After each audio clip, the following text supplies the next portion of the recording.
for a culture so awe-inspiring. The Spartans sure left little to be remembered by. This right here is one of the few relics we do have left of them. As you can see, we're near Maple Springs, which is a long-lost Spartan city that is actually on the northeastern coast of the United States. No, I'm just joking. Laconic, hashtag laconic, it's in the dictionary, look it up. This is a wandering author, reminding you that we are all the authors of our own lives. As always, my message remains the same: spend less, live more, earn your freedom with frugality. If this video cuts short, it's not because I don't have content, it's because my phone was on 9% battery when I started recording this. So let's hope it lasts the entire time. Anyways, we're going to pick up where we left off. This is my third day in Acadia, but we finished up by concluding the 3-paragraph constitution, the Great Retra, in Sparta, which held this martial warrior society together for several hundred years. And man, dude, just check this out. Anyways, so we're going to finish up when we left off yesterday. And this right here is, like I said, sorry, I'm a little all over the place. One of my favorite things about Acadia, by the way, besides, look just how epic that bridge looks in the background, and then we've got these rivers over here, is over the last several days, or the last 2 or 3 days, you can check my videos, I have been in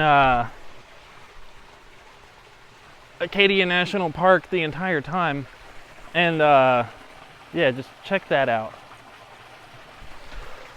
If you look back though, some of them I'm on cliffs, some of them I'm on seas, and now I'm here.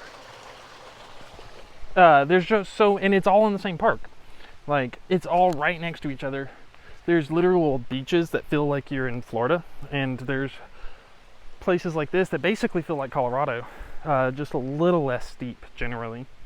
Anyways, the Great Retra was a 3-paragraph constitution supposedly written by Lycurgus, the semi-godlike, or at least partially worshipped, founder of Spartan society, the Great Retra. Inside this 3-paragraph constitution, despite the Spartans' brevity for words, we do gain quite a few insights into the nature of their society.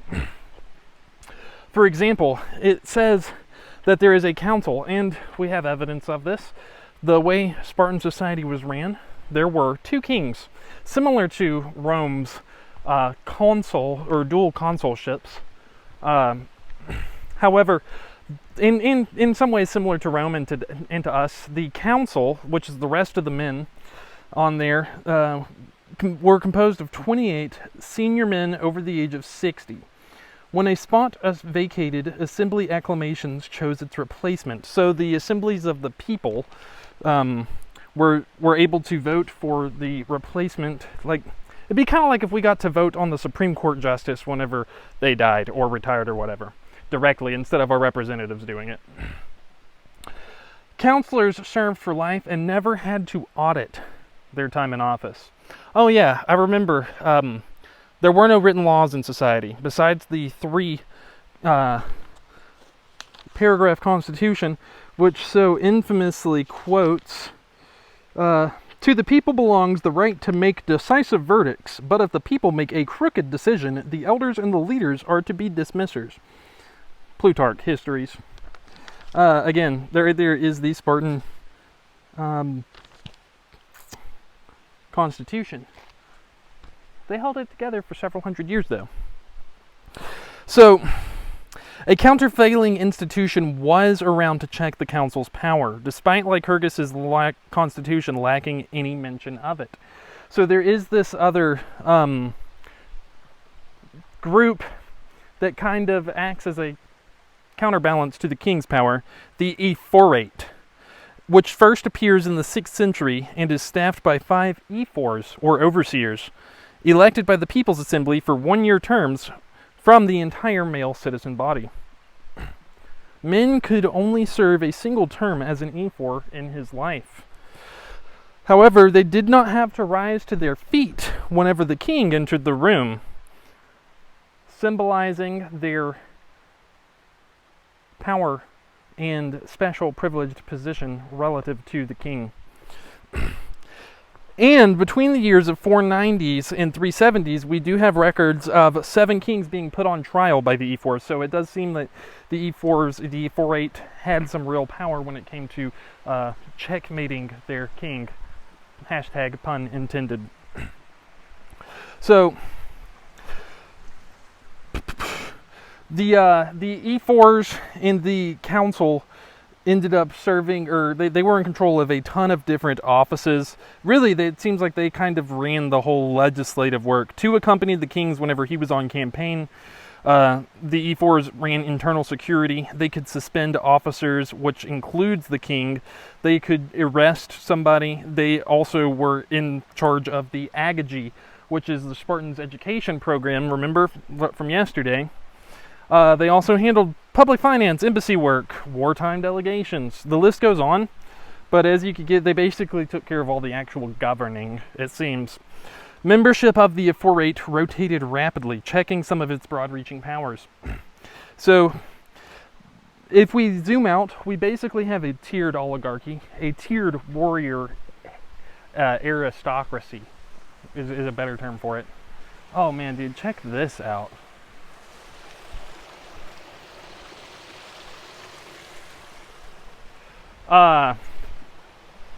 So yeah, a tiered warrior aristocracy where we have 2 kings at the very top of Spartan society, followed by 28 elders, followed by 5 E4s, and then there were thousands of Spartan citizens in the assembly. And let's wrap up our discussion of Sparta by talking about the Peloponnesian League. So this is kind of like the classical or archaic ages NATO. So after absorbing Messenia, which is what brought Sparta onto the map, remember? After the second Messenian War, Sparta solidified the new social structures, and they embarked on a warpath in 560, but they were defeated by the Tegeans, triggering a reorientation of Sparta's foreign policy.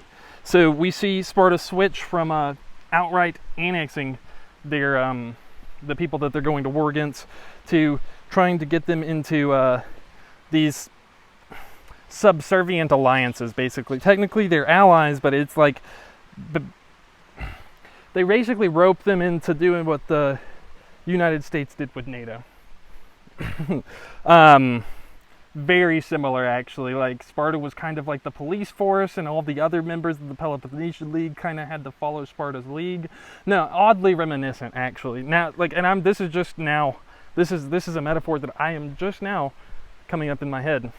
So the Peloponnesian League was Sparta's NATO, and it symbolized to initiate this new alliance, the bones of legendary Peloponnesian hero Orestes were brought from Tegea to Sparta, and Orestes' son, bones Tismaeus, were brought from Achaea to Sparta.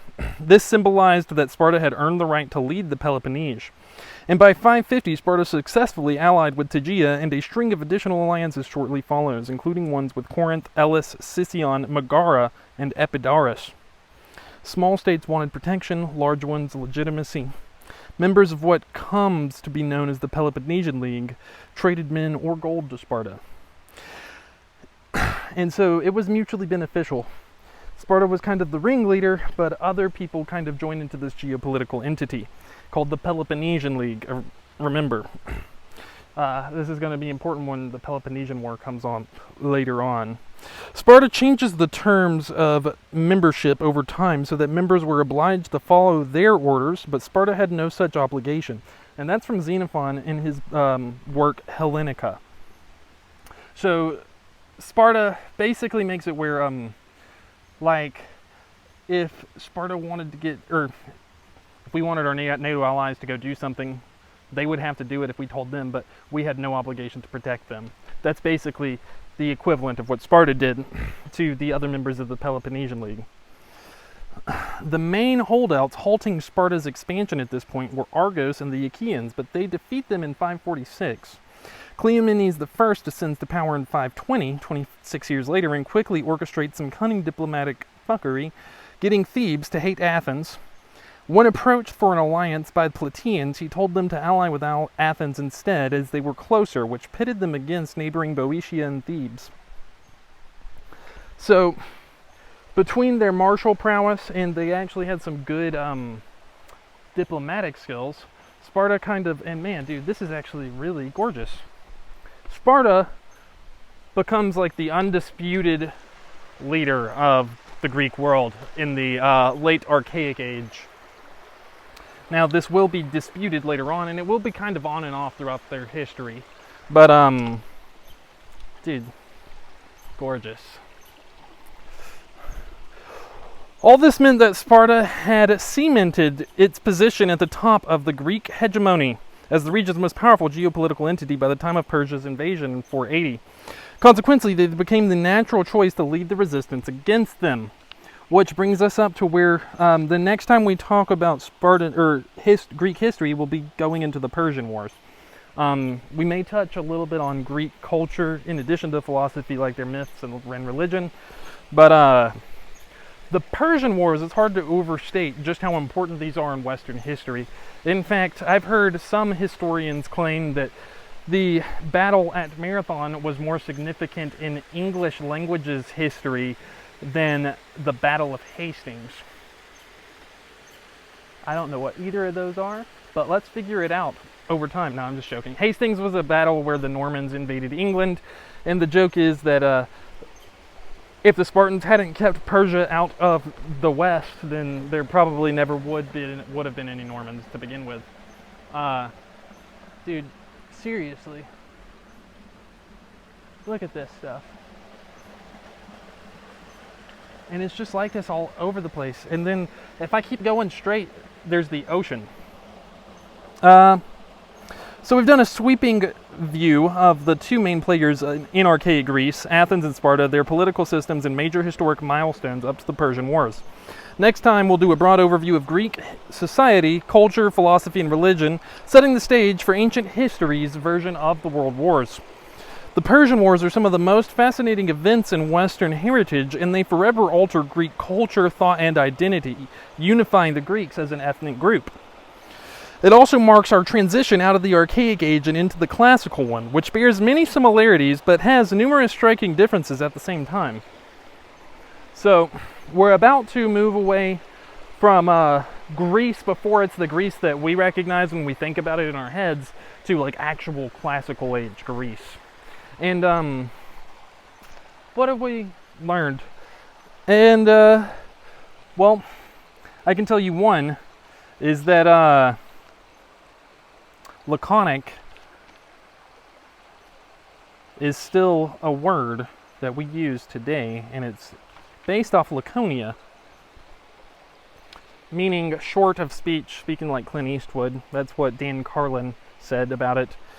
And it's still a laconic speech that someone from Laconia, that's another term for Spartan. That's Spartan in Greek, I believe is the term for it, at least. Or at least like the name of their like home turf. Laconia. Also, physical prowess mattered a lot back then. Just being able to dominate people militarily, which I guess still does today, basically let this small group of men just totally dominate the rest of Greece for a long time. Wow, this is one of the cooler spots I've seen this whole time I've been here. Yeah, sorry guys, I've already hiked close to 15 miles today, but that's really all I've got for you. Wow, this is a cool spot to end it though. So, this is a wandering author coming at you from Maple Springs Trail in Acadia National Forest, reminding you that we are all the authors of our own lives. As always, my message remains the same: spend less, live more, earn your freedom with frugality. What are you guys doing in order to inspire, uplift, and empower your community today? Because this world isn't changing unless we all do our part. You can count on me to do mine daily. Until next time, I love y'all.